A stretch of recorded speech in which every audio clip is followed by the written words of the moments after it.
இன்றைய திருப்பலி வாசகங்கள். பாஸ்கா 6ஆம் வாரம், திங்கள். முதல் வாசகம். பவுல் பேசியதை ஏற்றுக்கொள்ளுமாறு ஆண்டவர் அவர் உள்ளத்தை திறந்தார். திருத்தூதர் பணிகள் நூலிலிருந்து வாசகம். அதிகாரம் 16, இறை வார்த்தைகள் 11 முதல் 15 முடிய.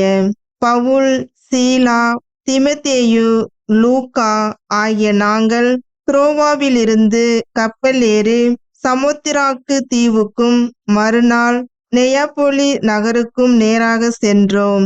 அங்கிருந்து மாசிதோனிய பகுதியின் முக்கிய நகரான பிலிப்பி சென்றோம். அது ரோமையரின் குடியேற்ற நகரம். அந்நகரில் சில நாட்கள் தங்கியிருந்தோம். ஓய்வு நாளன்று நாங்கள் நகர வாயிலுக்கு வெளியே வந்து ஆற்றங்கரைக்கு சென்றோம். அங்கு இறைவேண்டல் செய்யும் இடம் ஏதேனும் இருக்கும் என்று எண்ணி அமர்ந்து அங்கே குடியிருந்த பெண்களோடு பேசினோம். அங்கு தியத்திரா நகரை சேர்ந்த பெண் ஒருவர் நாங்கள் பேசியதை கேட்டுக்கொண்டிருந்தார். அவர் பெயர் லீதியா. செந்நிற ஆடைகளை விற்பவரான அவர் கடவுளை வழிபட்டு வந்தார். பவுல் பேசியதை ஏற்றுக்கொள்ளுமாறு ஆண்டவர் அவர் உள்ளத்தை திறந்தார். அவரும் அவர் வீட்டாரும் திருமுழுக்கு பெற்றனர். அதன் பின் அவர் எங்களிடம், நான் ஆண்டவரிடம் நம்பிக்கை கொண்டவள் என்று நீங்கள் கருதினால் என் வீட்டுக்கு வந்து தங்குங்கள் என்று கெஞ்சி கேட்டு எங்களை இணங்க வைத்தார். ஆண்டவரின் அருள்வாக்கு. இறைவனுக்கு நன்றி. பதிலுரை பாடல். திருப்பாடல் 149. வசனங்கள் 1, 2, 3, 4, 5, 6 மற்றும் 9. பல்லவி. ஆண்டவர் தம் மக்கள் மீது விருப்பம் கொள்கின்றார். அல்லேலூயா. ஆண்டவருக்கு புதியதொரு பாடலை பாடுங்கள்.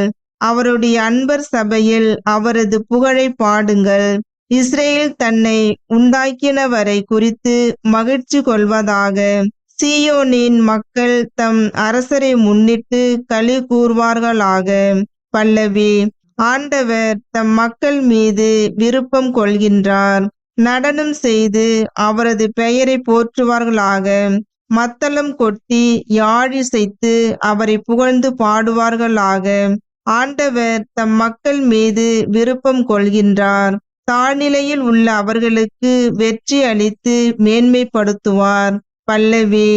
ஆண்டவர் தம் மக்கள் மீது விருப்பம் கொள்கின்றார். அவருடைய அன்பர் மேன்மை அடைந்து களி கூர்வாராக. மெத்தைகளில் சாய்ந்து மகிழ்ந்து கொண்டாடுவாராக. அவர்களின் வாய் இறைவனை ஏத்தி புகழட்டும். இத்தகைய மேன்மை ஆண்டவர் தம் அன்பர் அனைவருக்கும் உரித்தானது. பல்லவி. ஆண்டவர் தம் மக்கள் மீது விருப்பம் கொள்கின்றார். நற்செய்திக்கு முன் வாழ்த்தொலி. அல்லேலூயா, அல்லேலூயா. உண்மையை வெளிப்படுத்தும் தூய ஆவியார் வரும்போது என்னை பற்றி சான்று பகர்வார். நீங்களும் சான்று பகர்வீர்கள் என்கிறார் ஆண்டவர். அல்லேலூயா, அல்லேலூயா. நற்செய்தி வாசகம். உண்மையை வெளிப்படுத்தும் தூய ஆவியார் வரும்போது என்னை பற்றி சான்று பகர்வார். யோவான் எழுதிய தூய நற்செய்தியிலிருந்து வாசகம். அதிகாரம் 15, இறை வார்த்தைகள் 26 முதல் மற்றும் அதிகாரம் 16, இறை வார்த்தைகள் 4 முடிய. அக்காலத்தில் இயேசு தம் சீடரை நோக்கி கூறியது, தந்தையிடமிருந்து நான் உங்களுக்கு அனுப்ப போகிற துணையாளர் வருவார். அவரே தந்தையிடமிருந்து வந்து உண்மையை வெளிப்படுத்தும் தூய ஆவியார். அவர் வரும்போது என்னை பற்றி சான்று பகர்வார். நீங்களும் சான்று பகர்வீர்கள். ஏனெனில் நீங்கள் தொடக்கம் முதல் என்னோடு இருந்து வருகிறீர்கள். நீங்கள் நம்பிக்கை இழந்து விடாதிருக்க இவற்றையெல்லாம் உங்களிடம் சொன்னேன். உங்களை தொழுகை கூடத்திலிருந்து விலக்கி வைப்பார்கள். உங்களை கொல்லுவோர் கடவுளுக்கு திருப்பணி செய்வதாக என்னும் காலமும் வருகிறது. தந்தையையும் என்னையும் அவர்கள் அறியாமல் இருப்பதால் தான் இவ்வாறு செய்வார்கள்.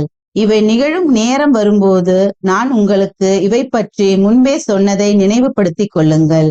இதற்காகவே இவற்றை உங்களிடம் கூறினேன். ஆண்டவரின் அருள்வாக்கு. கிறிஸ்துவே உமக்கு புகழ்.